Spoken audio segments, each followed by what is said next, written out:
เป็นศักดิ์ศรีของประเทศไทยถ้าเราไม่ต่อสู้เราก็จะเป็นขี้ข้าเขาอย่างนี้ไปตลอดครับเพราะฉะนั้นเนี่ยสิ่งที่พวกเราได้ทำวันนี้เนี่ยเป็นส่วนหนึ่งของ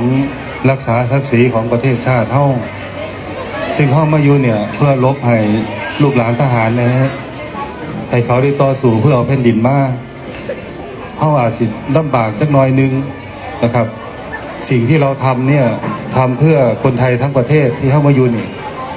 เพราะนั้นพวกเขาต้องให้กำลังใจกันอย่าเพิ่งท้อแท้นะครับอีกวันหน้านะเขาสิได้ง่ายครับไปแบบมีศักดิ์ศรีมีเกียรติยศของพวกเขาติดโตไปนั่เขาสีบอกว่าวุ่นวายเขาอีกโดนนะครับเพราะนั้นมื้อนี้แม่ทัพกุ้งกับมาให้กำลังใจพวกเขาแล้วก็ให้พวกเขาเนี่ยดูแลกันผู้หนุ่มผู้สาวเนี่ยก็ดูแลผู้เฒ่าผู้แก่ลูกหลานเขาก็ประเทศพี่น้องคนไทยเขาก็บริถิ่มพวกเขาก็มีอย่างเขาว่าบริจาคซอยกันมา